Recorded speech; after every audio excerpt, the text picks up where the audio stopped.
This is Bruce Rivers. Welcome to another late-breaking episode of Criminal Lawyer Reacts. I'm Bruce Rivers, board-certified criminal defense lawyer, here with our content genius, Michael Rivers, behind the camera as we speak. Today we're reacting to the opening statements for Melly.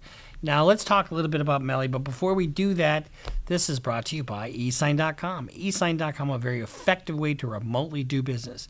So, for example, let's say your grandfather's in your basement and he's got a new record deal, but he thinks he's a cool rapper. Well, guess what? He signs a deal with eSign.com. You download the app, you get 3 free signatures a month, and oh, look, there's his ride's here now. Yeah, his ride's here now. So I use it all the time for retainer agreements when my client can't make it to the office or they're out of state. eSign.com, a very effective way to remotely and quickly do business to secure the deal. All right, let's talk about Melly. YNW Melly is accused of killing Anthony Williams and Christopher Thomas Jr., setting it up like a staged drive-by. The only issue, as I saw it, was the bullets from the drive-by supposedly are going one direction, and the ones that killed the two guys in the front seat were going the other way. They selected a jury, and keep in mind, he's 24 now. He's been in custody since he was 19 years old, almost 5 years. He's looking at the death penalty. When he first started this case, way back when, he used to have a unanimous verdict of recommendation for the death penalty. Now, because of our wise and incredible governor in Florida, you only need 8 out of 12 to say that the death penalty is okay. You know, first of all, I am totally against the death penalty. I'm against government-sponsored killing. I think it's not equally applied. You know, somebody who doesn't have means. Now, he does have means, but I bet his money is running out. You've got a situation where you're seeking the highest penalty you could possibly extract from a human being. That is their life. And you're gonna, in order to get a guilty verdict, you need a unanimous verdict, 12 out of 12. You know, even if there's one holdup, that's a hung jury. That's not a not guilty. So, you know, people say, oh, you only need to convince one. Well, that's for a hung jury. You know, you need to convince all 12, either way, guilty or not guilty. So what really bothers me is that you've got the highest penalty, and then, you know, that's just like a clear and convincing standard, really. You know, it's not beyond a reasonable doubt by any means. So let's get into this. We're going to watch the closing arguments, and we'll make some comments. Closing fucking A. We're going to watch the opening statements. And, you know, the opening statement is a time where you don't argue your case. You can't argue your case. But you can say this is what the evidence will show. Basically, to give the audience a preview as to what the evidence is going to show. Good morning, ladies and gentlemen. Good morning. On October 26th of 2018, this defendant shot and killed 2 of his friends. He killed Christopher Thomas and Anthony Williams. So, ladies and gentlemen, I'm going to set out the story and how this unfolded and lay out what I expect the evidence will show during the course of this trial. First thing you're going to hear is that at 4:35 a.m. on October 26th of 2018, Cortland Henry, the co-defendant, shows up at Memorial Miramar Hospital. In his car, he has 2 dead bodies. So you see, she gets right into it. And she's not looking at any notes. She's looking right at the audience. This is very effective. In the front passenger seat is Anthony Williams. In the rear passenger seat is Christopher Thomas. They are dead. They are riddled with bullets, and the car is full of blood. Now, if you remember, that's right. I think in my opening, I said something about, you know, them both being in the front seat. But you've got, I think Bortland was driving, and the other 2 passengers were the ones that were killed. And if you remember, I believe that Melly was sitting in the rear driver's side seat, which tells you The bullets came from left to right, and the bullets from the supposed drive-by were coming in right to left. That's important. Christopher Thomas is sitting in the rear. There is multiple defects to his body. Anthony Williams, who is sitting in the front, Defects to the body is another way of saying gunshot wounds. has 2 major injuries. Officer Jessica Amangor is working a detail at the hospital. Cortland Henry runs in, starts telling a story about a drive-by. Quote unquote, drive-by. Now, if you remember, Cortland Henry is actually, he's not in custody. He was released while this is pending. He's going to be testifying. I guarantee you he's going to testify in this trial. I'd be shocked if he wasn't. Cortland Henry, and you're going to learn a lot about Miramar geography during the course of this trial, tells a story that he and his buddies, just the 2 that are in the car, were at a music studio here in downtown Fort Lauderdale at 805 Northeast 4th Avenue. He's going to tell law enforcement, and you're going to hear this statement. You're going to hear the actual audio of him telling law enforcement. You're going to hear the statement of him telling law enforcement. What does that tell you? He's not being tried with Melly. This is Melly's trial. So if you're going to hear that statement, the only way that comes in is if Cortland Henry testifies himself. So I said, you watch my prior videos on this. I said all along that Henry is going to be a snitch, and that's YNW Portland. We were at the recording studio. We drove home because they lived out in West Miramar. You're going to hear Cortland say that they come across in the path of travel, that they're getting off the highway on I-75 southbound to go west on Miramar Parkway. 160th, which is also commonly referred to as Dykes Road, and 172nd, Cortland Henry says they were shot at. That he ducked down, and you'll see him doing that in the video, and that he didn't see any car, he didn't see any people, he has no information, and that he quickly went to the nearest hospital. So you're going to learn that when you go on Miramar Parkway and you take that right at 172, Memorial Miramar is just about 1 mile north. So the distance between most major intersections in Broward County is 1 mile. So you're going to learn that from 160th to 172nd, 1 mile. And here's the thing. When you're making up a story on the fly like this, you're not thinking about these details. These details, like the trajectory of the bullets, or the proximity of the hospital to where you are, or some of the other things that they know they can track. From 172nd to the next major intersection on Miramar Parkway, 184th, 1 mile. So you're going to hear and find that Mr. Henry's statement that the car is traveling westbound on Memorial Parkway, then goes north on 172nd and shows up at the hospital for the drive-by is completely and utterly false. How can I tell you that, ladies and gentlemen? Well, the detectives from Miramar at this point shut down the entire length of Miramar Parkway from 160th to 172nd.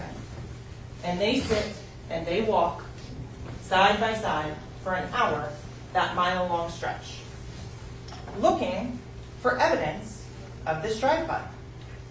Because evidence is the remnants a crime leaves behind. What kind of evidence would you be looking for? Well, tire tracks for one. You would also be looking for shell casings. And if you had a revolver, you wouldn't leave shell casings. But if you had a semi-automatic, you probably would. And in this case, the lack of evidence is very important. There is a lack of any evidence whatsoever to support that a drive-by happened on Miramar Parkway. And just like evidence shows something, the lack of it certainly shows something as well. the silence, that lack of evidence, it can be deafening. And if the lack of evidence doesn't jive with the statement that Portland Henry told, or YNW Portland, that shows you that the statement is likely false. What would they look for? Shell casings, glass fragments, projectiles, tire marks. You're going to hear that there is none of that found whatsoever. So then they said, well, maybe we have the time frame wrong. Maybe we have the location wrong. So they walk an additional mile from 172 to 184th. Still nothing. No broken glass, no projectiles, no fired casings. Detectives know they have a Jeep that they are looking at the Memorial Miramar Hospital that has 16 easily identifiable bullet defects, that has a broken out rear view window and 2 broken side windows on the passenger side. Things aren't adding up. So detectives work backwards. They are then able to determine that 805 Northeast 4th address, that it's a recording studio, and that the recording studio is equipped with cameras. So when you are crafting your story on the fly, which just sort of seems like that Borland did, Cortland Henry, you're not thinking about the cameras. You're not thinking about your GPS location. You're thinking just very superficially. And ladies and gentlemen, you're going to see footage from both inside and outside of that recording studio. You're going to learn that on the morning of the 26th at approximately 1 p.m., detectives went out to the recording studio to try and see if somebody had followed the victims, to find out how they knew where they were going to be to set up this drive-by. And here's the other thing. So there's cameras there, but you know what? In most neighborhoods now, there's cameras everywhere. In the video, that is the first time detectives learned that there was actually 4 people in that gray Jeep, and that the defendant, Jamel Demons, is in the rear driver's side seat. So let me set the scene for you at the recording studio, because there's actually 8 young men there. You're going to hear they arrived at the recording studio, not much was getting done. They were tired. They left at 3:19, and they got into 2 vehicles. You know, I had heard somewhere that this opening statement by the state was pretty weak. I couldn't disagree more. I think she's got a command of the facts. She's not going crazy with her mannerisms or, this must be, the fire and brimstone bullshit. She seems pretty matter of fact. So first vehicle is a red Mitsubishi SUV. In that red Mitsubishi SUV, 4 individuals get into it. Travion Glass, Dontavius Withers, Jacoby Mills, and Adrian Davis. They are in the red Mitsubishi. In the gray Jeep, you have the driver, Cortland Henry, rear driver's side passenger, Jamel Demons, Anthony Williams in the front seat, and Cortland Henry, again, the driver, Christopher Thomas, in the rear. What you will find and what you will hear, ladies and gentlemen, is that this gray Jeep leaves the recording studio, goes over to I-95, takes I-95 south to 595, 595 across to I-75 south. And how do they know that? I-75 south to Miramar Parkway. You're going to see traffic cameras from the Department of Transportation that show the cars going across 595, one after the other. And you don't think about that when you're making a story up on the fly or when you're 19. In those videos, you're not going to see them stop. And it's just a small portion of which is covered by cameras on that. But then what you're going to see is the cell phone evidence. Like I said, we leave a digital footprint everywhere we go. Your cell phone tracks you wherever you go.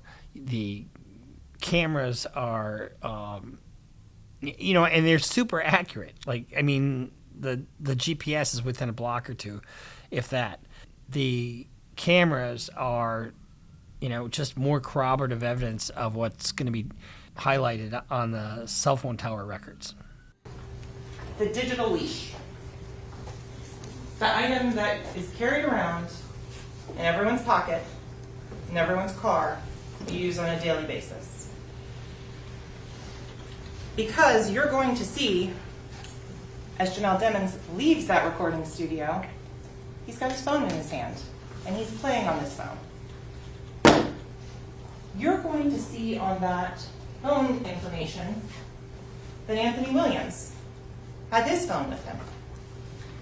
And the interesting fact that's important to keep in mind is Anthony Williams, the deceased in the front passenger seat, and Jamel Demons, who is the shooter, in the No, she said demons, now she says demons. rear driver's side passenger seat, have the exact same make and model of cell phone. Not only do they have the same make and model of cell phone, they are on the exact same cell phone plan. Which makes it nice and easy for the detectives to get the records. So one of the things they have to do is they have to issue a warrant or a subpoena for the cell phone records. And so if they only have to do one for both, it's the same carrier and same plan, so it's pretty easy to get. And when you look at these towers, have you ever noticed that a cell phone tower has 3 sides? And it's to triangulate exactly where your location is. And your GPS is pretty accurate. Using the same service, the same cell towers, everything like that.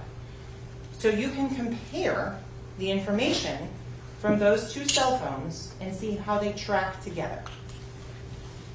Christopher Thomas, who's the deceased in the rear passenger seat, he had an iPhone as well, and he was on the Sprint service at the time. In the other car, that red Mitsubishi, Dontavius Withers also had a Sprint service cell phone. So, ladies and gentlemen, you have individuals in 2 cars and all of the cell phone tracks together, going across 595, going until they get to Miramar Parkway and 184th. At 184th, the red Mitsubishi goes south. And you will then see it at 3:50 a.m. going through the guard gate at Sunset Lakes. That was the gated community in which the individuals were all living at the time of this homicide in October of 2018. On the Sunset Lakes guard video, the red Mitsubishi goes through, the gray Jeep doesn't. The gray Jeep instead goes north and then proceeds to go to the actual scene of the homicides. The gray Jeep goes north on 184th up to Pines Boulevard. They know exactly where it went, exactly what time, and exactly the route. This is why to do anything like this is just foolhardy, because detectives are now taskmasters at the digital leash, as she called it. From Pines Boulevard, it travels west all the way to the edge of the Everglades, where it is desolate, where it is dark, where there are no witnesses. The gray Jeep goes down south on US 27 and turns left on Pembroke Road. You're going to learn that Pembroke Road does not connect through. That right there, Pembroke Road dead ends at a trash facility. That at that recycling facility, you're not going to see people. You're not going to see activity. There's no street lights. And at 4:02 a.m., Jamel Demons exits that vehicle and stages that driveway. Because, ladies and gentlemen, remember, at this time, Miramar is going and working backwards. They're looking for communication to figure out how and why and how the location of this Jeep was known, why they would be targeted. At that point, there is no communication. You're not going to see any sort of phone calls, any sort of text messages, going out, setting up any sort of meeting at the edge of the Everglades at 4 in the morning. What you are going to find is that after the surveillance footage is brought up, some of these other individuals say, oh no, we stopped. We stopped the car and Mr. Dimmons on the side of the highway got out of the gray Jeep and got into the red Mitsubishi.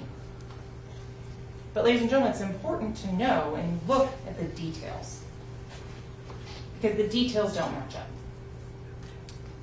One person says, oh, it's at this location. One person says it's over here on the side of the road. And here's the other thing. Once you get taken into custody, you know, one person's saying one thing, one person's saying another thing. Nobody's got their story straight. And now they're getting, it doesn't, their stories don't jive with what the evidence is. Look at what the physical evidence shows. And that's what I would suggest to you is the most reliable things. So on the physical evidence, the Jeep is towed to the Miramar substation, and a search warrant is executed on it. And at that point, officers, crime scene technicians, and investigators start going through the contents of the Jeep. And all of the ballistic from the drive-by are all coming from the passenger side in towards the driver's side. Right to left. And then from the rear of the vehicle, forwards towards the front. The medical examiner's office is also conducting an investigation. You're going to hear testimony about the autopsies that were conducted on Anthony Williams and Christopher Thomas. And this is the trajectory of the bullets and the entry and exit wounds for the bodies are one of the most telling things, because they all came from one spot. This is when the suspicion, the investigation takes a turn. Because at that point, the fatal wounds for Christopher Thomas and Anthony Williams are coming from inside the vehicle, from the rear driver's side passenger going out towards the passenger side. The other interesting thing the medical examiner's office is going to tell you is that when the drive-by was staged at 4:02 a.m., the victims were already dead. The medical examiner will be able to testify and tell you that the fatal shots to Anthony Williams, to his head, that enters in the back of his head and exits at the top, blowing out the front passenger window, was fatal. And that the additional wounds that are consistent with the trajectories going through the vehicle, he's already dead.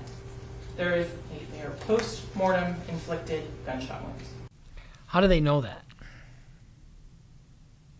I'll tell you how they know that. They know that because the wound doesn't bleed. And why doesn't the wound bleed? The wound doesn't bleed because there's no blood flowing at the time. The heart's not pumping. The same for Christopher Thomas. You will hear from the medical examiners, Dr. McDougall and Dr. Souter, who conducted the autopsies, that Christopher Thomas was shot in his left cheek. That was the fatal shot for him. You're also going to hear about stippling. Stippling is unburnt gunpowder that's ejected from the front of a firearm when a bullet is fired. In our previous video, we talked a little bit about stippling, and stippling can give you a hint as to how close the gun was away from the injury. The best way to describe that and make it easy to understand, if you have a handful of sand, soot, and a golf ball. You throw it, the golf ball is going to go the furthest because it has the most weight, the most mass. The sand weighs a little bit more than the soot, so it's going to go a little bit further, but not as far as the golf ball. The ash, the soot, which has almost no weight, no mass, therefore it can't have any energy put into it, falls very quickly. So that is the same principle that comes to gunshot residue and the powder tattooing that you're going to hear about, the stippling. So it means that it couldn't have been outside the vehicle. The bullet travels the furthest.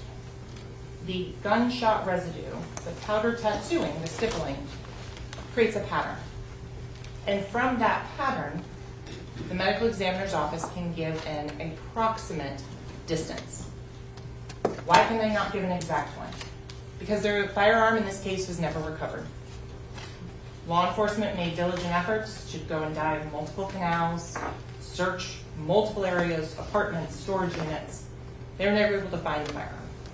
So without the actual firearm that was used in this case, you can't accurately and reliably recreate a distance determination.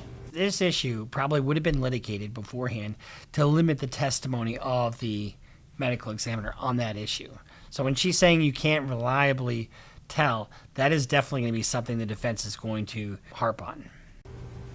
Common sense, ladies and gentlemen. The things that you learned in elementary school science about conducting science experiments, they apply just as much now as they did then.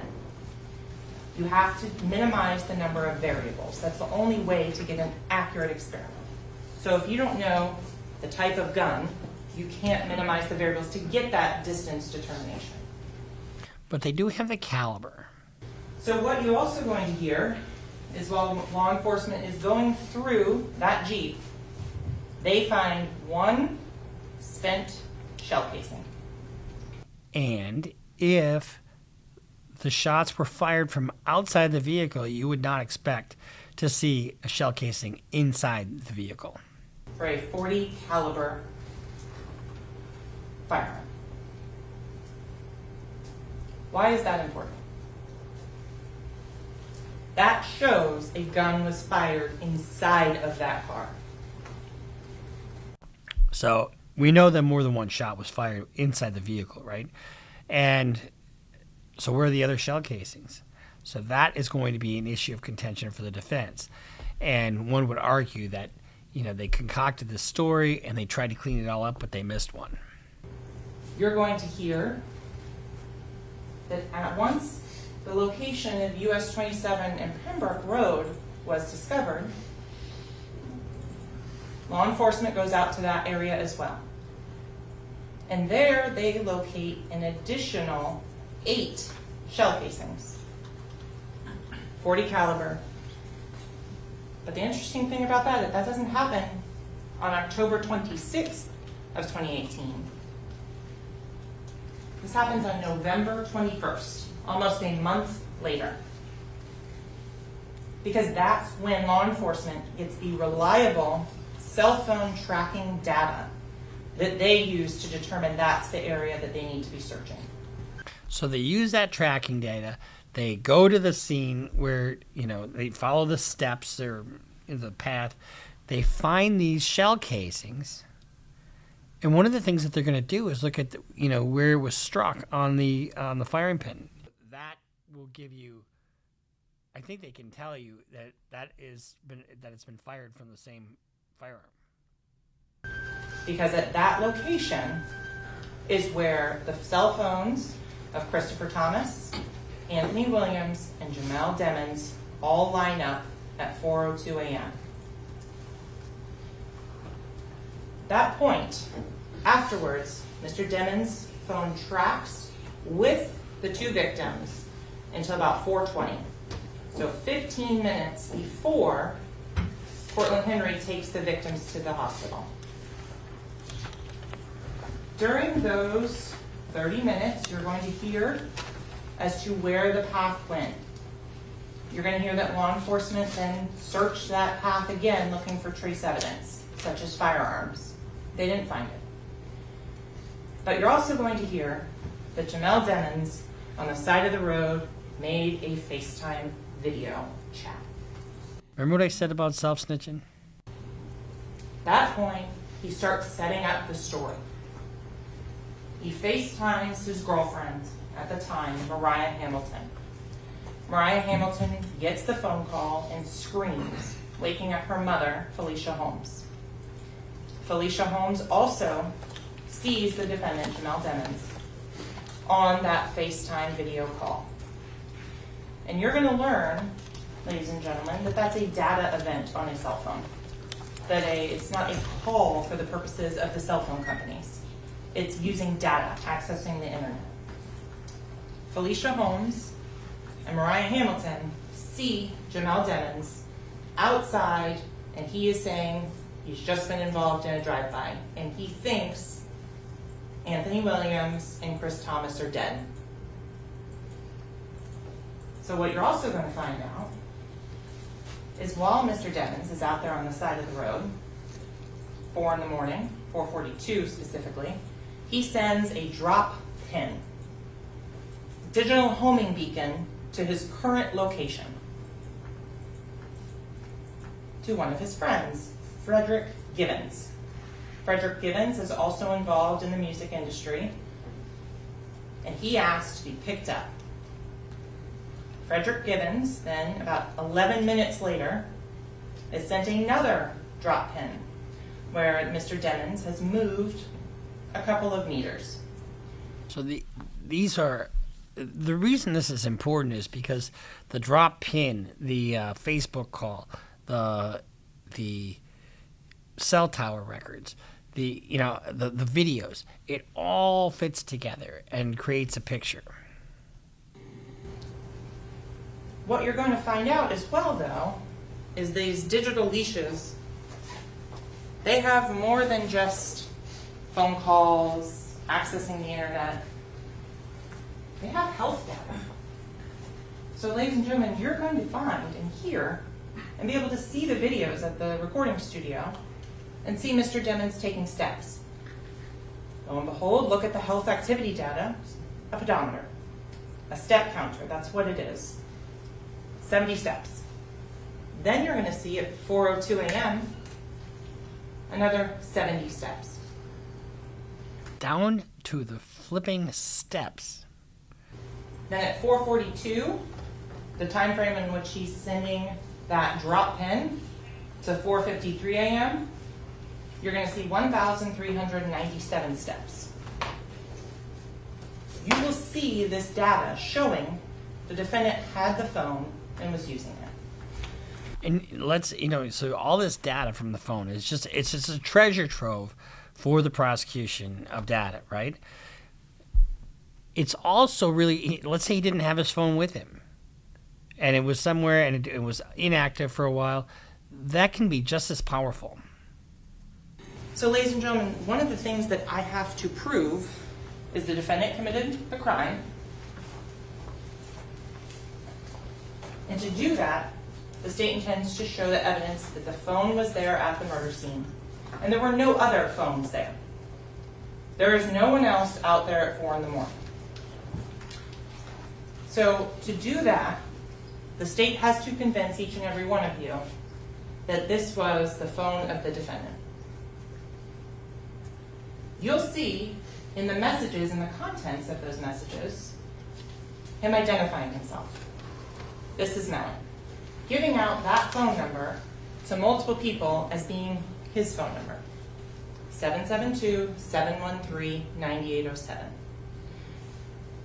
And to further prove that, the state is going to show you the Instagram, the Facebook, the Snapchat.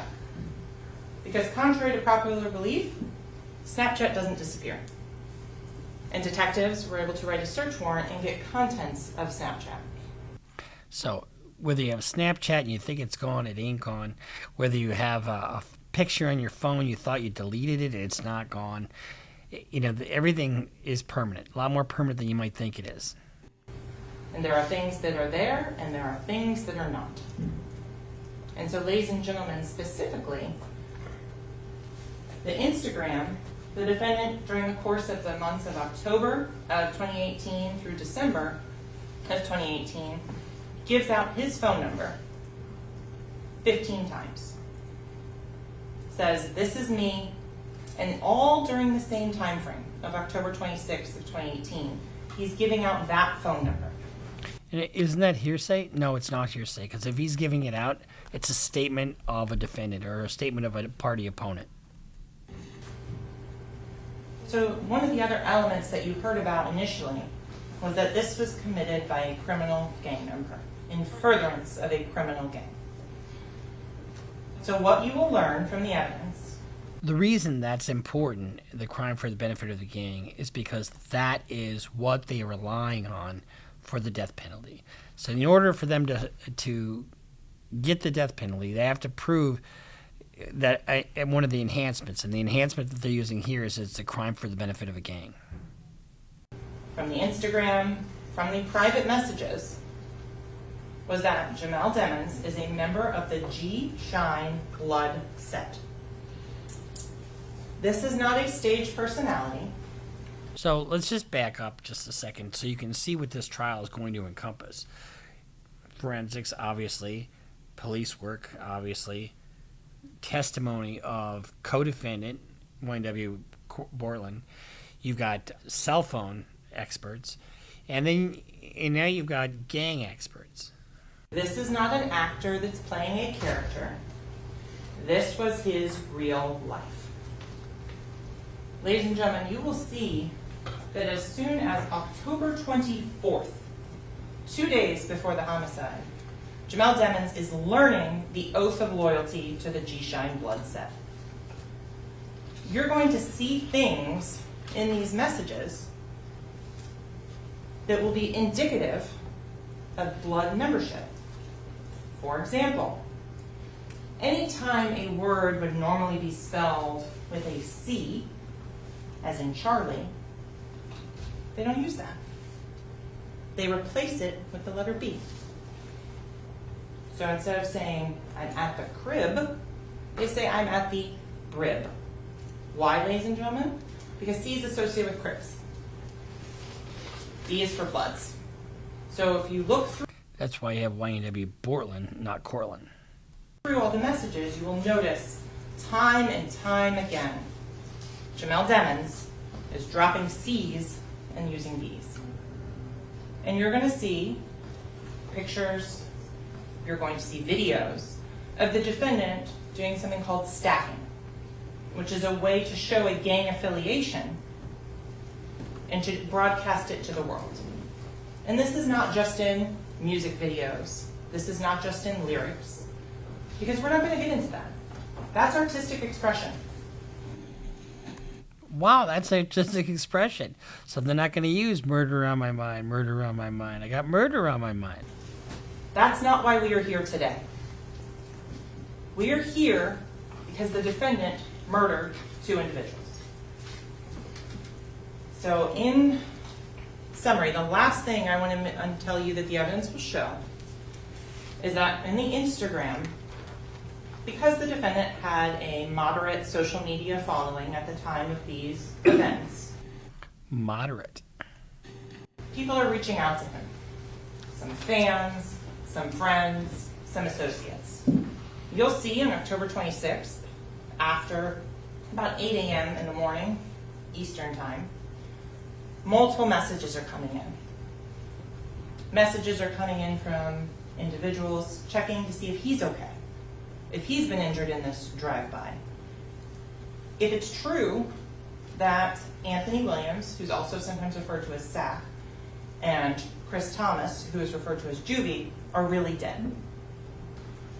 One individual, and specifically, sends out, and I want to quote the message exactly that you will hear, and says, right after this, yo homie, you good? Let me know something. And so, ladies and gentlemen, this is where context matters. What does that mean? If you work at Google and you say, my whole floor is coding, that's a good thing. If you work at Broward General Hospital and you say, my whole floor is coding, that is a bad thing. The context around the messages matters. So in the context of this message, this individual is reaching out, asking if Mr. Demons is good, after he's been tagged in multiple social media posts about this drive-through, this shooting. And Mr. Demons responds very succinctly, I did that. Shh. Ladies and gentlemen, at the conclusion of the evidence, the state is confident that you will find the defendant guilty as charged of the first-degree murder of Christopher Thomas and Anthony Williams. Thank you. All right, so I did. That's powerful for her to wind up the opening with "I did that" in the context. So, but one thing I didn't hear her talk about is how this was related to gang activity. The fact that he's a gang member, so what? This has to be for the benefit of the gang. And how did this benefit the gang? She did not touch on that at all.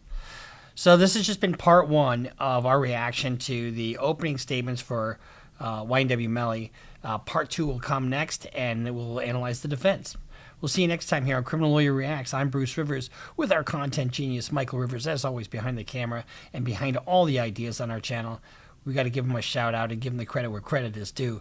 Also, a shout out to JLap and Percy Mac for our intro and outro. So make sure you sign up for Patreon, follow us on Instagram, follow us on Twitter. We'll see you next time here on Criminal Lawyer Reacts.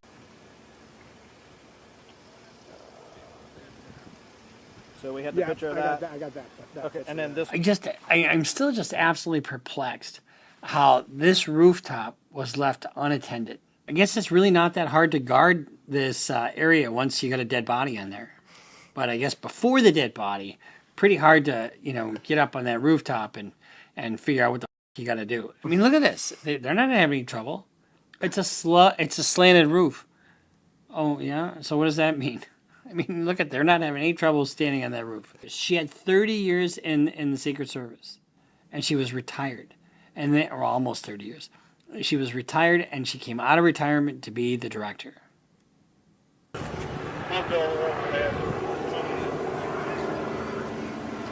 But look at all this personnel around here. You couldn't stick one up on top of this roof.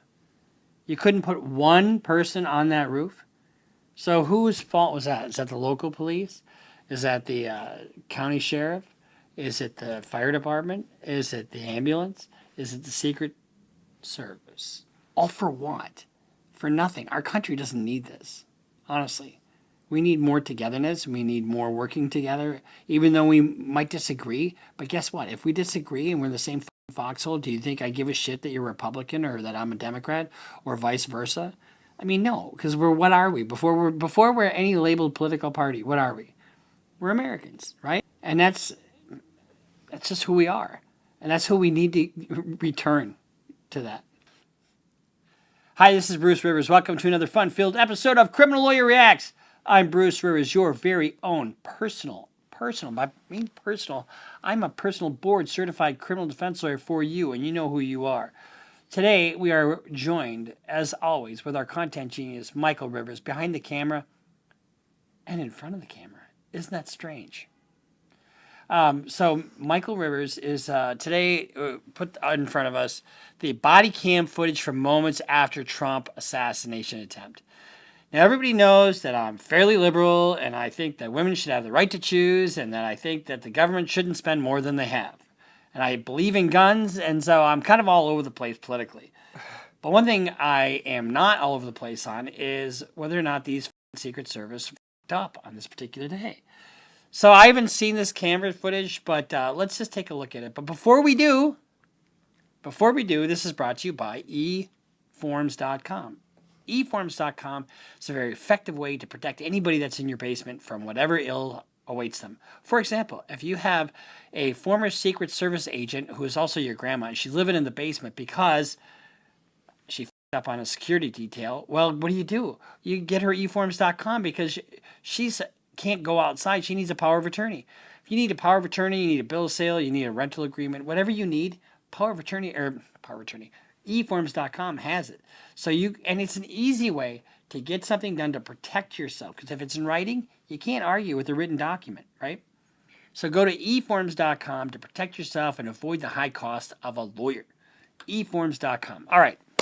Oh, and by the way, we just hit 1.2 million subscribers. Yay-hoo.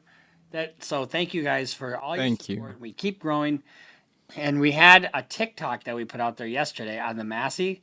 The Sonia Massey case. Yeah, in Springfield, Illinois, I think is where it was. Absolutely horrific. Okay, I'm not going to interrupt you. Okay, go ahead. Sorry. I apologize. Your Grace. I apologize. Grace, thank you.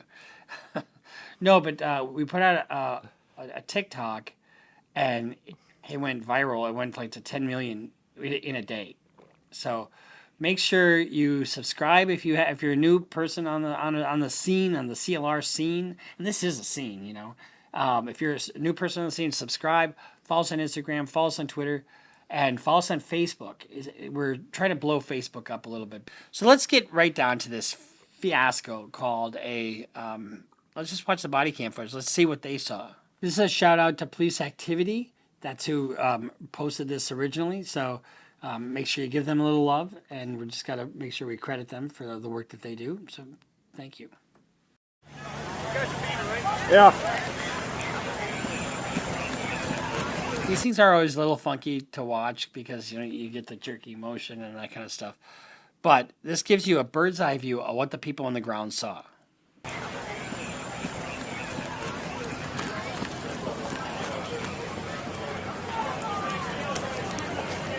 And you can see by the crowd and by everything, this is not an uncomplicated operation. It just isn't.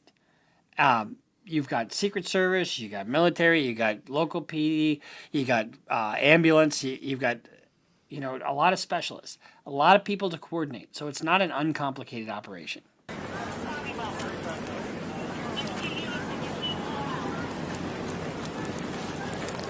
Coffee, Ronnie, we're coming to you now.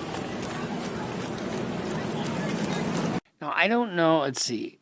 Well, that's part of the Lever County SWAT team.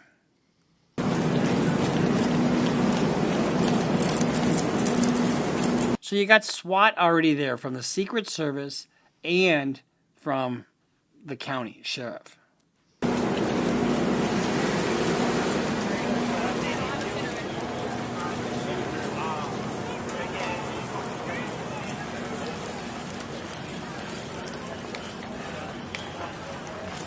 You know, and there's been talk about lack of resources for Trump's detail. In other words, the Secret Service, you know, requesting additional resources. And this is not, honestly, a case of needing additional resources. It just wasn't.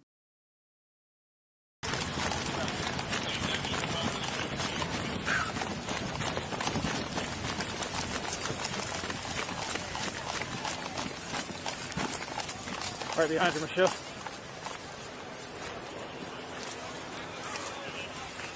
So on TV, they're saying Trump was shot at, and we got hit. But I don't believe that.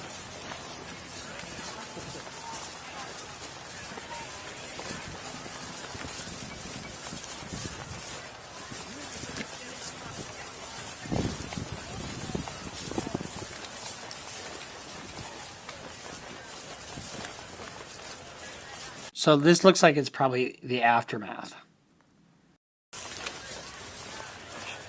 Trying to figure out how this guy got here. Go.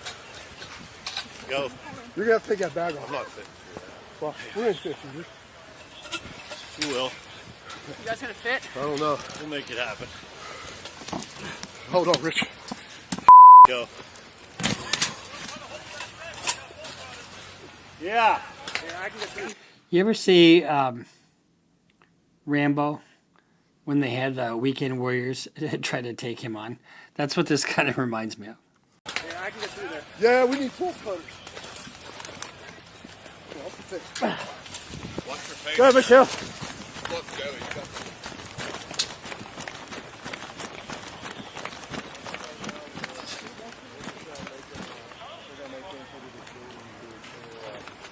Clear.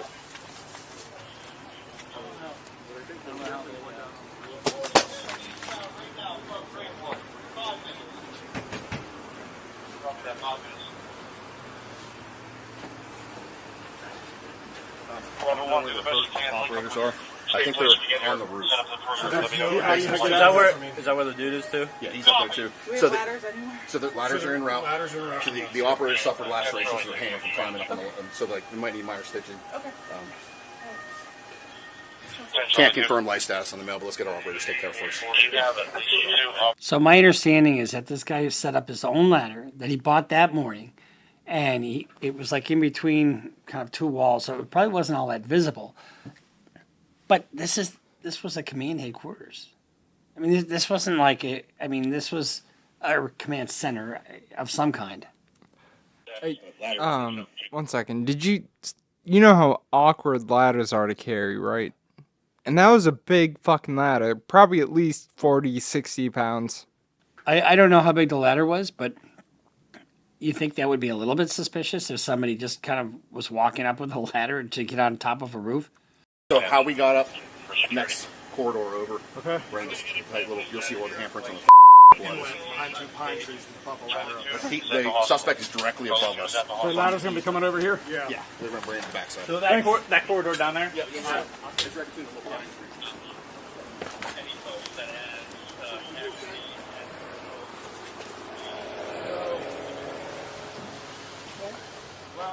Here, what about that ladder there? There's a ladder right here.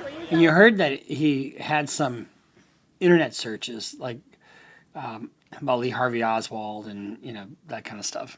Right here. Can we use that ladder? Can we use this ladder? Yes, you can. Go down to that corridor. This is where they found us. This is where that guy found. Go ahead, Michelle. I want to make sure you get up there before me.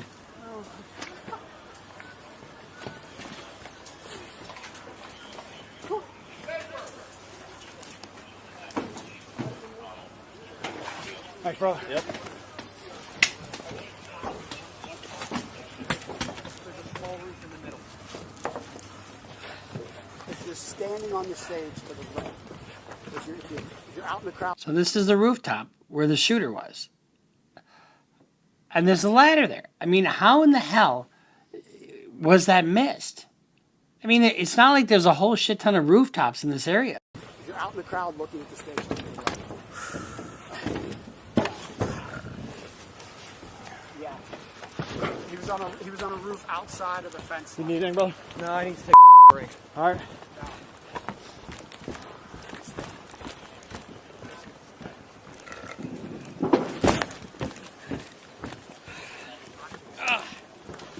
And keep in mind, these guys are carrying a ton of gear, and their adrenaline is pumping.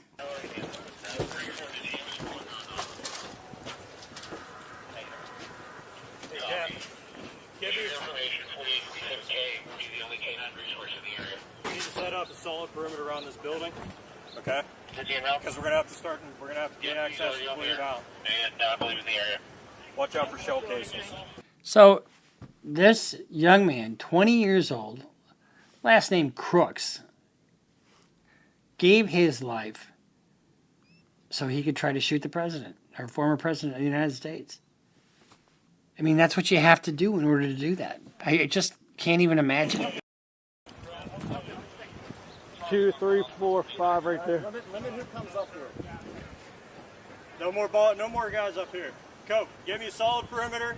Get guys prepped to clear the building. All right? For command.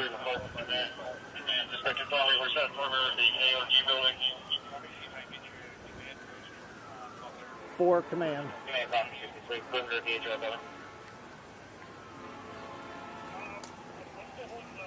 It's blurred out, but you can see the outline of him right there. I mean, imagine being this kid's parents. I mean, just imagine. You buy the kid the gun.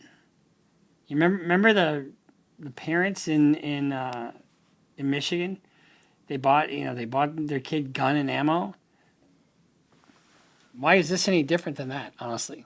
Yeah, the Crumbly case. Yeah, the Crumbly case. How is this any different than that? We don't know much more about his mental health history, but should the dad who bought him this, AR-15, a rifle that can shoot between 400 and 600 yards, is this something that we need to hold him accountable? Is this something that we need to hold him accountable? One big difference that separates those two cases is that Ethan Crumbly from that shooting was 15 years of age. This kid was 20. But still, if the gun has a certain amount of attachment, so long rifles you can get at 18 unless they have a certain amount of features, like a detachable magazine, a pistol grip, stuff like that. And I don't think he would have been able to buy that gun at 20 or 19. Maybe not. That I don't know. Alpha 18 to 4 coming in. And that gives you kind of a sniper's view as to where he was looking.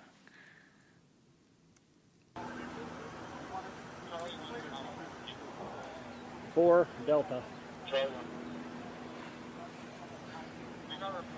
The blood trail going back. You know, the thing about this is, it's just so tragic, you know, on a multitude of levels. I mean, the head of the Secret Service has now resigned, as she should have. You've got, you know, Trump injured. You got another guy dead, another one or two people that were seriously wounded. And you got a dead person right out of his teenage years, you know, 20 years old. All for what? For nothing. Our country doesn't need this, honestly. We need more togetherness. We need more working together, even though we might disagree. But guess what? If we disagree and we're in the same fucking foxhole, do you think I give a shit that you're a Republican or that I'm a Democrat or vice versa? I mean, no, because what are we? Before we're any labeled political party, what are we? We're Americans, right? And that's just who we are. And that's who we need to return to that. Anyway. West side over here. Yeah, that is correct. That's part of the initial. So this is no longer a criminal investigation, right? Because the shooter is dead. Well, I suppose it is a criminal investigation in the sense that, you know, was there anybody else involved? So to that extent, it is a criminal investigation. But at some point, when they figure out there's nobody else involved, then right now, it's not a criminal investigation anymore. Now it is a post-mortem. Let's figure out what went wrong, who's to be held accountable. Let's get rid of the bad apples. And, you know, I can't believe they left a rooftop like this open so somebody can just go up there and start shooting. If you can give me a good location on it, we'll be able to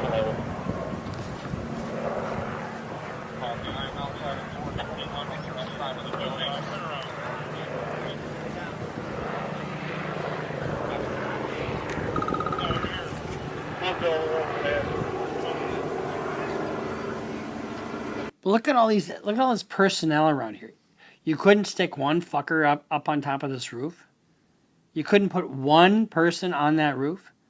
So whose fault was that? Is that the local police? Is that the county sheriff? Is it the fire department? Is it the ambulance? Is it the Secret Service? That's who's in charge of this whole detail.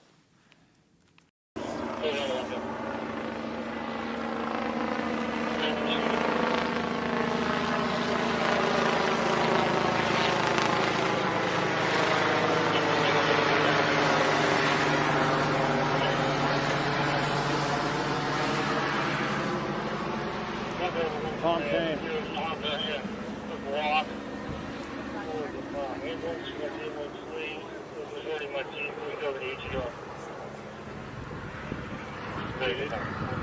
Myself and Michelle will be out with the suspect on the roof. Several other members at Quarter Perimeter.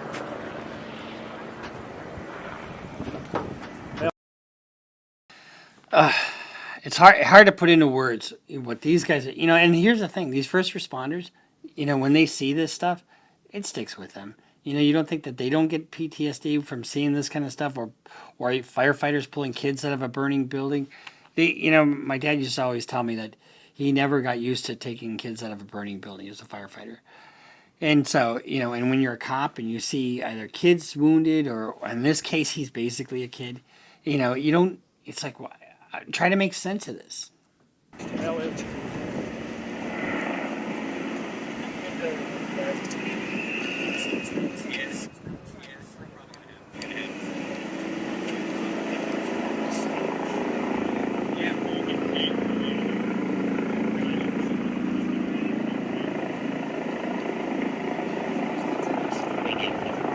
Imagine Secret Service? I have no idea.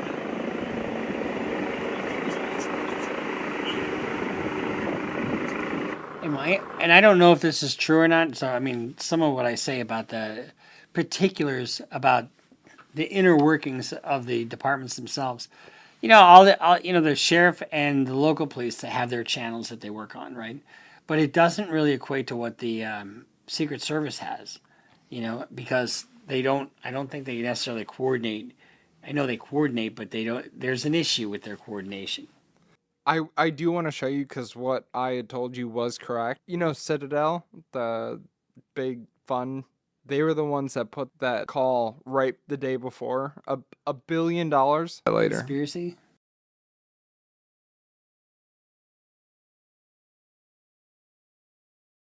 Why would they do that right then?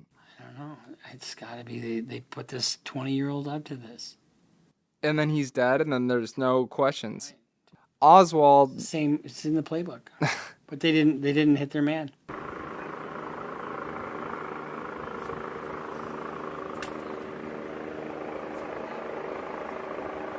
Jesus. I thought he wasn't coming. Oh.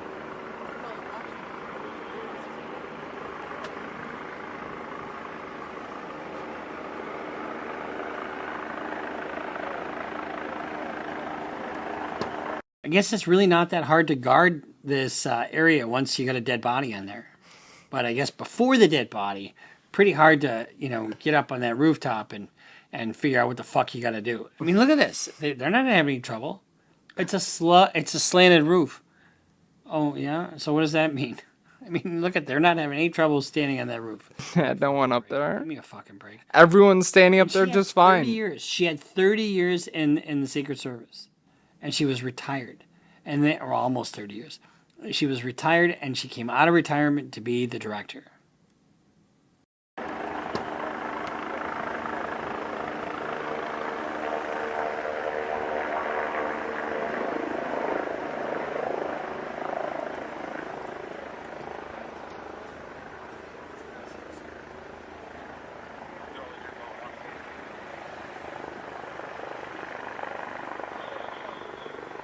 This is who Greg called out.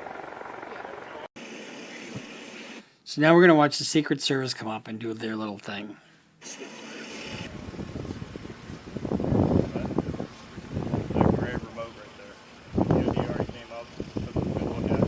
They popped the battery out, and then they're going to check. There's a bike with a book bag that he was with. They're going to check that now. It's supposed to be on the west side of the building. He had that black backpack on that. So one of the things that he had a bunch of explosives in his car. And so that's one of the things that they're doing now. Did he have a backpack that had explosives in it? He had a remote on him. They took the battery out of the remote.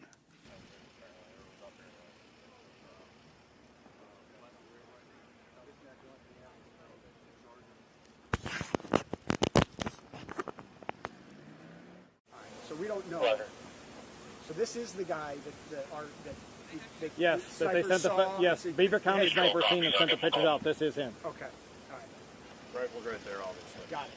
So the bike in the back. Is he on that bike? We don't know. We don't know. So I we're don't just know. treating that as suspicious device. Oh, 1 second. I believe the sniper that seen these and sent the pictures is right inside this building. Michelle, is Greg in there?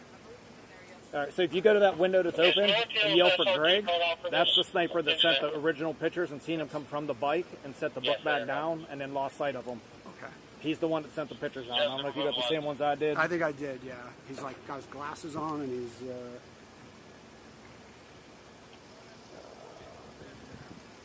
So we had the picture of that. I got that. Okay, and then this... I'm still just absolutely perplexed how this rooftop was left unattended. Unattended. It wasn't like it was just, I was looking the other way. No, it was unattended. And what a colossal failure. So we had the picture of that. I got that. Okay, and then this is his bike with the stuff. And our sniper seen him walking away from that, I believe. Okay. But he would be right inside that window. He's the one that physically seen this, sent the pictures, and called it out. Okay, so, and we have somebody detained, correct? That I don't know. People detained on this side. Our guy that was just up here told me that there's a guy detained who's the owner of the bike. And I said, no, I think that's the owner of the bike. Yeah. Basically, when I got up We've been up here, so we wouldn't know that information. We just hauled ass. We got over Right, here. got it. We hopped up over Yeah, that's no problem. Is that all your stuff? That was one of our Yeah. Yeah, so someone came up looking to treat him and disconnected him. Yes. Okay. Copy. Gas is off to the building, just so you know. Thank you. PSP had some. Yeah, they do. I talked to the guy. Those people detained him. Just amazing. And can they detain anybody? Yeah, they can detain anybody as a potential witness. So now here's another angle or kind of a expose about a new video that further exposes the Secret Service's failings in protecting Donald Trump. This is about a 4-minute video, so it's not too terribly long, but it gives you a little insight as to where they went wrong. All right, guys, I'm up here on the building where the supposed sniper took his shot. It's not that steep at all. Just had a 70-year-old man back here climb up on the roof easily. See that water tower behind me? Had Secret Service or anybody had sniper teams up there, this guy wouldn't have made it 5 feet up this roof. He would have been taken out. Behind me, you see the windows that Secret Service was supposedly in the second floor of this building behind. Makes you wonder why they weren't able to quickly dispatch the individual.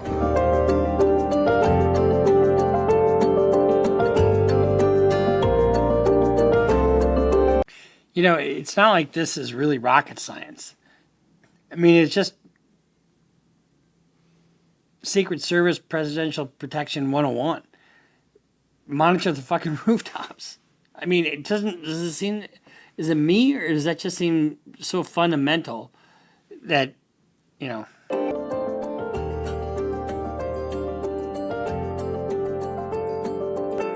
Crane, an ex-Navy SEAL, posted a video of himself on Monday walking across the roof where Thomas Matthews Crooks opened fire.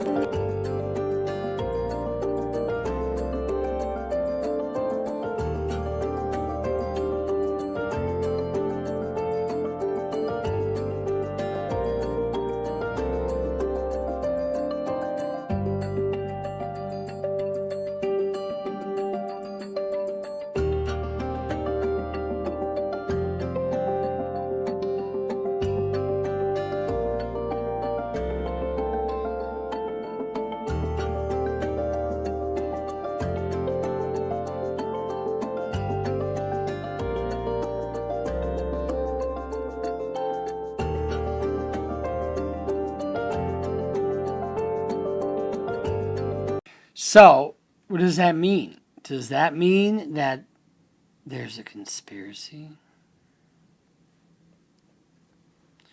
A conspiracy to kill Donald Trump? I think there's a thing called Occam's razor. Oh, Michael just gave me the old... Well, here, let's talk about this in a second between you and I. And I'll express my opinions, you express your opinions, Law enforcement officers had access to the building, which allowed officers or agents to spot the shooter well before the firing of Trump. Well, we know that even people in the crowd. I mean, but it's just a rooftop. I mean, it's not like he was in plain sight. I mean, it's not like, you know, he was in some secret little area. I mean, he was just on the rooftop that was within 200 yards of where the former president was sitting.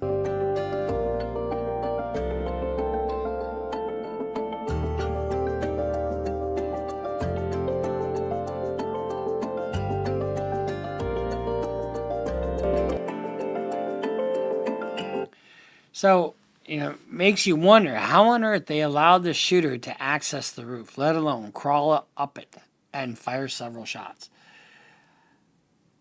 I'm not going to be so cynical as to say that there's a conspiracy here. I know Michael doesn't agree with me, but I'm not of that ilk. These are professionals. They don't want anything bad to happen to anybody that they're protecting. But at the same time, this is such a fundamental failure of the most basic protection.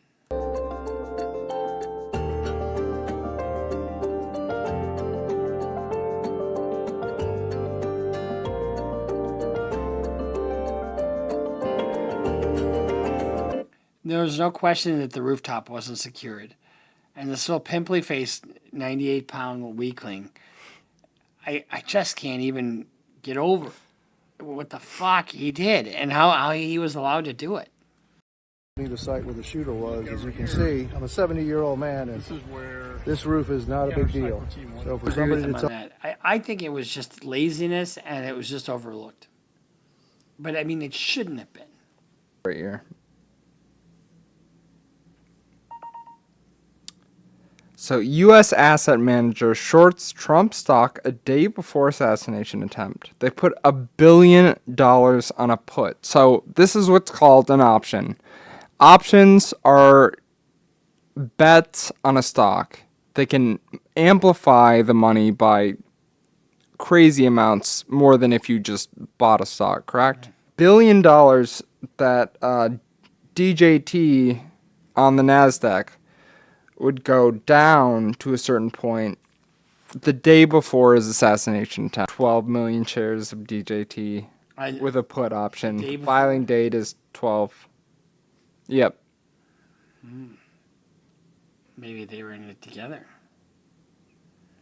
I'm just not going to go. I'm not going to accuse anybody of a conspiracy without more evidence. That is kind of a bird's eye view of the body cam after the fact. It would be nice if somebody would have been on that fucking roof beforehand, because you know that really sloped roof. You saw how difficult it was for those guys to stand on that roof. I think the Occam's razor. Without more, I'm not buying into conspiracy. I think this kid was just a mixed up. I mean, we're going to get all kinds of people who say I'm full of shit because they're going to believe in a conspiracy. Anyway, so we'll see you next time here at Criminal Lawyer Reacts. Make sure you subscribe, follow us on Instagram, follow us on Twitter, sign up for Patreon, and make sure you go to Facebook. Blow the shit out of Facebook. We'll see you next time here at Criminal Lawyer Reacts.